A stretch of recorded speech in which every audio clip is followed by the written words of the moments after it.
We are finally here. 3 seasons and another show. 31 total episodes have brought me to this moment right here. It has been such an absolute joy for me to go back and rewatch this series, discover the things that I never discovered the first time watching this, and rediscovering the things that I liked about this show when it first came out. But as of right now, this is currently the final piece of information that we have about this show and this story before the new movie comes out. So let's not dilly-dally and let us talk about this last piece in this puzzle. I'm Daniel Strunk. This is QuickTime Reactions, and welcome to the finishing point on my journey to the Mandalorian and Grogu, where I have talked about all 3 seasons of The Mandalorian as well as the Book of Boba Fett. And today, making my way to this movie is now complete, because now we're here to talk about Season 3, Episode 8 of The Mandalorian, aka Chapter 24, The Return. This episode is directed by Rick Famuyiwa and written by Jonfavreau. Our Mandalorians are being pushed back by the Imperial remnants who have taken over Mandalore as a new base, potentially, for the new wave of Empire, shall we say. But these Mandos aren't going to let this planet go without a fight. So, one question remains. Who stands tall? We're going to find out. So, this episode opens up with Bo leading everyone away from all of the commotion that is going on, and the one of the survivors, the same guy that I talked about in my last episode, Charles Purnell, he leads them to an outgrove, essentially, where there's actual greenery on this planet that has been bombed repeatedly. And he says that they basically have taken plants from other areas of the planet and redistributed them here to basically start anew. And they're all surprised by this because, they would have expected, everything to be dead, essentially, on this planet. It doesn't look like it. There still may be some hope for this planet after all. Meanwhile, we cut back to Mando, who was captured towards the tail end of last episode. He tries to make an escape, but the stormtroopers got all the same tech that he does, so it's going to be a little bit of a risk. But Grogu in IG-12 makes the save and pummels these stormtroopers, and Mando is able to put in the finishing blows. Mando now wants to try and get to the control center to basically put an end to everything, essentially. And he's going to need a little bit of help with that. This is where R5 comes in, which, again, this is another thing that I forgot to mention in Episode 5. The reason why Carson Teva was able to find where the covert was is because he tracked R5's signal, because they used to work together a long time ago in a galaxy far, far away. Worked it in. I found a way to work that in. So that's how Teva was able to find where the covert was in Episode 5. I left out that little piece of information. Anyway, back to this. So Mando is trying to get R5 to, get the courage to go and help him. So R5 makes his way over to the Scomp Link to get Mando the coordinates of, or basically layout, essentially, of the base so that he can find his way to the control center. Meanwhile, the reinforcements are making their way down to the surface, and those TIE bombers and TIE interceptors are making their way up to the cruiser. Axe is actually basically taking his seat at the front of this cruiser as the TIE bombers and interceptors make their way over and basically start destroying that cruiser. Mando has, in the meantime, found his way to where the control center is. But he needs R5 to open up the doors one at a time, not all at once, because he doesn't want to deal with all of those stormtroopers at one time. So he opens up the first door, takes care of those stormtroopers with ease. Second door opens, he's able to take care of them. Third door opens, take care of those stormtroopers. But R5 actually has a little bit of a problem. Well, it's not that much of a problem. He has to deal with a mouse droid. He shocks that mouse droid away just as Mando needs him to open up that fourth and final door, and he's able to dispatch of the final two stormtroopers to basically make a clear path for Grogu to make his way forward. And then a whole bunch of mouse droids end up surrounding R5, but R5's like, I got rockets, so I'm going to get out of here, and flies away from all of the mouse droids. Mando and Grogu end up in this hall with all of these tanks in one room, and you come to realize very quickly that all of these tanks have Moff Gideon in them. They are all clones of him. And we later find out from Moff Gideon himself that the reason why that they were finding people with very high M counts, or midichlorians, is because he was going to make those clones even better than him with this one trait: the Force. His clones were going to be Force sensitive. But that's out of the water now because Mando essentially destroyed every single one of his clones.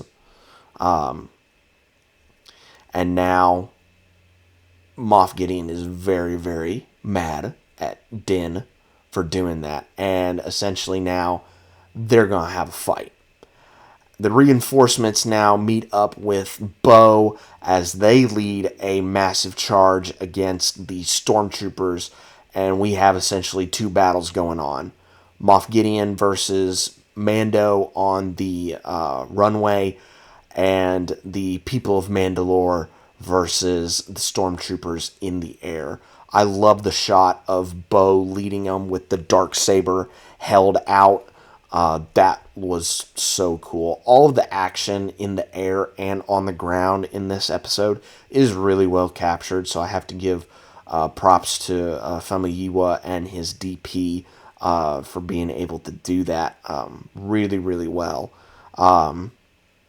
But Bo ends up seeing that Mando is in a little bit of a pickle and decides to go and help him out. And basically now it kind of turns into a match for the Darksaber Championship. Moff Gideon versus Bo-Katan once again. Moff has one of those staffs that the Praetorian Guards have. Speaking of which, the Praetorian Guards also come out to try and deal with Mando. But Grogu ends up distracting those Praetorian Guards. And I haven't talked about this, but the puppetry on Grogu is really good, especially with his little walks, especially when he's on top of the lighting. in this one room that Grogu leads the guards into. Grogu looks like he's about to get absolutely thrashed by these guards, but Mando comes in to make the save, and him and Grogu do some really good double team to dispatch of these guards. Meanwhile, what's going on in the air is those TIE bombers and interceptors have basically destroyed the cruiser, and Axe knows this as he's basically taken that cruiser into a nosedive to try and take out the base. Meanwhile, Bo and Moff Gideon are still fighting tooth and nail when Moff stops Bo from using the darksaber and crushes it.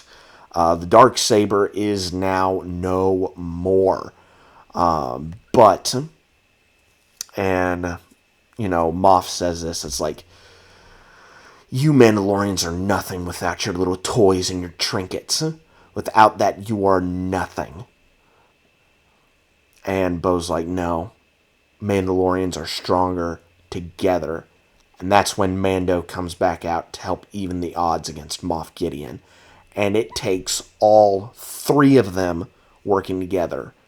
Mando, Din, Bo, and Grogu, because Grogu uses his force abilities to basically force push away that staff that Gideon had been using earlier on in the fight. And as this fight continues on, the cruiser keeps getting closer and closer and closer to the base. You see all of the Mandalorians fleeing and getting out of the way, and then that cruiser comes crashing through the base, destroying everything. Gideon is caught up in the blaze and is probably killed. And it looks like Bo, Din, and Grogu are going to go the same fate. But Grogu pulls off a Kanan Jarrus move, puts a force shield around all three of them. But in this case, Grogu doesn't end up dying. And all three of them are able to survive. And so now, reconstruction can now begin. They finish the ceremony for Ragnar, Paz Vizsla's son. And basically, I'm going to say this, knight him in the ways of Mandalore. And Din steps up and says, my foundling is now ready to be an apprentice. Why don't we add him to the song? And the armor's like, well, he's a little bit too young. He's not spoken the creed. And if he can't speak the creed, then he cannot join in the way. But Mando's like, well, why can't, he be my apprentice? And the armor's like, well, his parents would have to make that decision for him. And, who knows where they could be located at. And Mando, of course, says the dad thing, the most dad thing in the world. Then why don't I make him my son? And so now, the father-son dynamic is now official. And Grogu is now Din Grogu. And Grogu ends up doing a little bit of a connection with the mythosaur that is still in the living waters on the planet. The armorer and Bo reignite the Great Forge, and it seems as though Mandalore is going back to being a power in the galaxy as they begin their rebuild.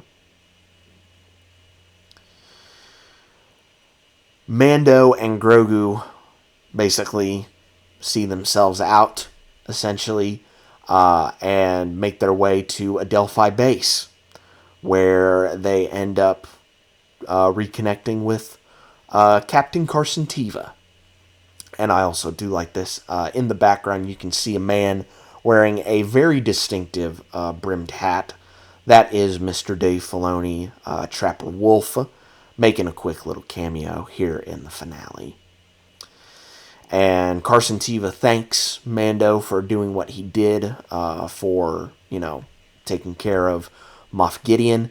And Mando basically explains his situation, that, he's a bounty hunter by trade, but he's going to be a little bit more selective of his jobs, considering the fact that, he has a son to take care of now. And so he proposes to Carson Teva to basically be an independent contractor for the New Republic. And, he would come in on a case-by-case basis. Carson Teva's like, they're never going to approve that. Mando's like, which is why you're not going to tell them. And Teva's like, well, I'll have to think about it. Mando's like, well, you've already thought about it. And Mando even says, my son is very fond of that. Points to the IG head that is in the cantina. And, we don't know why Mando specifically wants that. But we cut to Navarro, where Greef gives Mando basically the keys to his land that he promised him very early on in the season, to basically kind of either lay low, start to raise his family, or to basically, use it as a bit of a rest stop in between missions. And, Greef gave Mando that, so Mando decides to give something to Greef.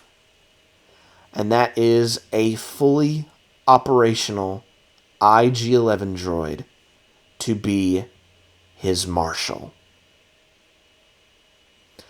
And that is where the season ends, and the story ends, as of right now, with Mando on his home in Navarro, with Grogu in the foreground, levitating a frog.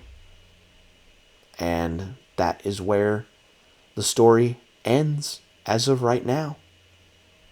Of course, when we pick it back up with this movie, we of course know that Mando is going to be a contractor for the New Republic, taking out the rest of the Imperial remnants.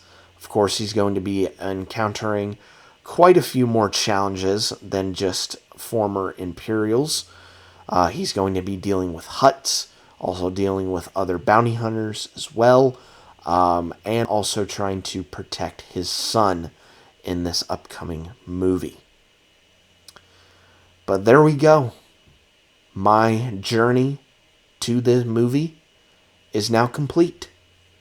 I have talked about all 31 episodes of television that are relevant to this story.